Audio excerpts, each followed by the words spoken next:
close up nih, sana lihat. Nah, itu.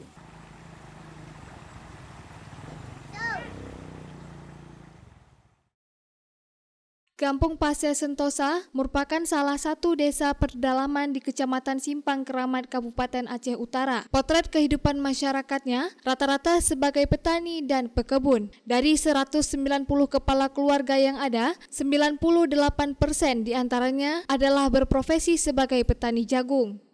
Desa ini mempunyai lahan khusus tanaman jagung lebih kurang 30 hektar. Para petani saat ini sangat berharap adanya bantuan bibit jagung unggul, pupuk bersubsidi tanpa dibatasi, dan obat-obatan untuk hama tanaman. Heriansyah, Kepala Desa Pasir Sentosa menjelaskan, sejak dulu sampai sekarang dengan kondisi pandemik yang melanda negeri, masyarakat di pedalaman yang tinggal di daratan tinggi harus menjadi petani agar bisa menopang perekonomian masyarakat setempat. Namun dirinya mengakui belum pernah ada kehadiran Dinas Pertanian dan Perkebunan yang meninjau ke lokasi untuk memberikan penyuluhan kepada para petani serta memberikan bantuan, meskipun telah berulang kali pihaknya mengajukan proposal bantuan kepada dinas terkait. Saya sebagai kecil desa Pasir Sentosa Pak kan, mengenai istilahnya pengajuan dari desa, terutama desa Pasir Sentosa, mengenai masalah pupuk, pertama bibit dan masalah pupuk itu terkendala. Jadi untuk pengajuan dari istilahnya dari desa Pasir Sentosa sudah kita ajukan dan sudah kita usulkan.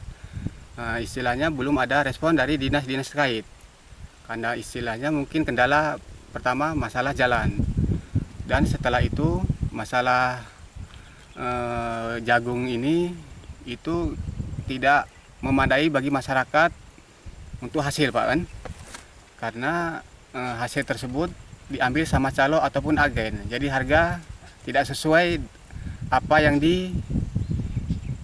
istilahnya apa yang diinginkan sama masyarakat Pak. Terutama masalah harga.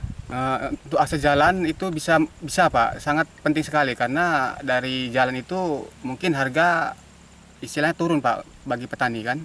Karena jarak kita mungkin paling jauh Pak kan. Jadi dampak itu terutama yang diambil dari harga. Dan sayang juga sama petani yang ada di Pasir Sentosa. Saya dari pihak pemerintah, tolonglah istilahnya desa kami yang istilahnya jauh dari kota, istilahnya desa terpencil, tolonglah direspon. Karena istilahnya saya sebagai kecil bukan keluhan dari kecil aja, istilahnya dari seluruh masyarakat yang ada di Pasir Sentosa. Selain itu, para petani jagung juga mengeluhkan komoditas jagung miliknya yang kerap gagal panen. Akibat pupuk bersubsidi susah didapati dan dibatasi, sementara pupuk non-subsidi harganya mencapai Rp200.000 lebih. Dari Aceh Utara, Saiful Bahri melaporkan untuk Puja TV Aceh.